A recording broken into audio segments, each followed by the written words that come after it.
Welcome to week two. I hope you enjoyed the little clip from Harry Potter. We are going to talk this week, spend our time this week, focusing on your Patronus. And while you're doing that, please do keep reading America's Four Gods. Um, uh, Hopefully you'll have that done by the end of this week, and you'll be able to use what you've seen in that as we move forward. I want to start talking about the Patronus with a couple of stories. I like stories. They tell a lot, I think, about how I think and how others think when we hear those. And so the two stories are from my past. The first one was my experience with the GOEs. And like all of us who face them, there are times of anxiety and you want to do your best and all of that. So I and my seminary classmates all took our GOEs at the same time and then waited. And finally the results came back, and for most of us the results were pretty fair. Um, but almost all of us had a very similar comment on our question that had to do, the main question that had to do with Christian ethics. And that was that nobody had referred to a particular Anglican ethicist by the name of Kenneth Kirk.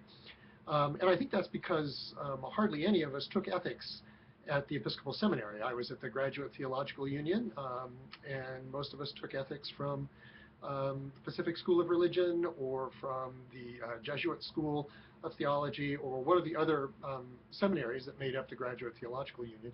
And so the fact that we hadn't had an Anglican ethicist was not surprising.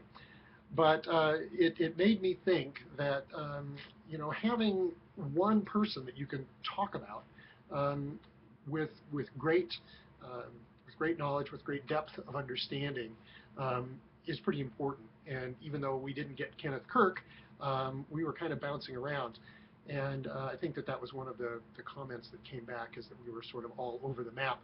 And so I thought, well, Kenneth Kirk, maybe not, but let's have a person to whom you all can refer when you get into a sticky situation. The second story, again, from my experience, had to do with when I was writing my doctoral exams. And I did my PhD in early Christian history, and at Duke, you had your internal major, which in my case was church history. You also were to choose an internal minor, so within the religion department, a minor, so mine was New Testament.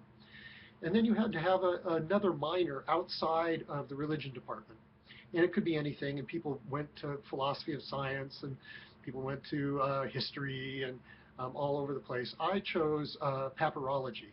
We had very good papyrology folks in our classics department, and I thought that would be helpful. So in advance of writing the exams and in preparation for them, I would meet with my various members of my doctoral committee, and we would settle on a reading list.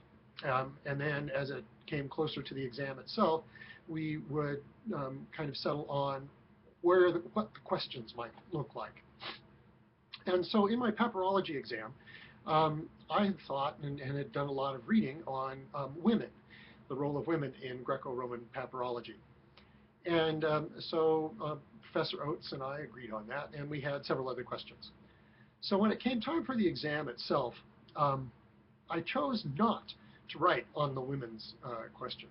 And as I was doing my overall preparation, it just became clear to me that I didn't think I was going to have enough really good data to write well.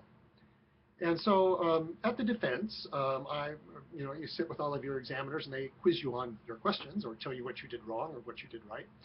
And Professor Oates told me, he says, Gary, I'm surprised you didn't write on the women's question. And why was that?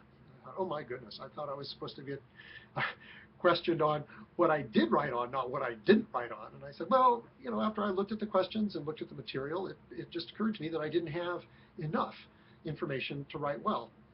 And he said, well, if you would have written on it, what would you have said? Or where would you have started? And so I went through book after book after book after book on the reading list, and I said, oh, I would have used this, and I would have used that, and I would have referred here. And he kept saying, and, prompting me for more information. And finally, I had gone through the entire reading list with the exception of one book. And I said, well, the only one left is Rostovtsev. And he said, exactly. You should have started with Rostovtsev. And I said, Rostovtsev, who was sort of the grand dean of papyrology, taught at Yale and was brilliant. I said, well, Rostovtsev didn't say anything about women. He said, exactly, that's why you should start with him. So I say that because Rostovtsev clearly for Professor Oates would have been a sort of Patronus. And I think he expected it to be him to be a Patronus for me. And certainly I've read a lot of his stuff. But he didn't say anything about this particular issue. So I bring this story in because as you work with a Patronus, choose a Patronus, and start developing a bibliography, you may find that your Patronus doesn't have anything to say about a particular area of the canonical areas. Certainly most of them would have something to say about Scripture or history, but they may not have much to say about liturgy. Or if they're really, stark theologians, intellectual theologians, they may not have an awful lot to say about the practice of ministry. So I want you to just think about that as you go through and look at your Patronus and what you're pulling together, and maybe make some notes about what you haven't found. That's not to say that you won't be able to infer, but we want to make sure that all of those bases are covered. So I hope that's a little bit about why I wanted you to choose a Patronus. Yes, it's fun, and you're going to have to get used to my sense of humor, but it's mostly because I want you to have at your beck and call someone who can help you think. You know them well enough that they can help you think, be a conversation partner. So good luck with all of this. Have fun, and we'll see you next time.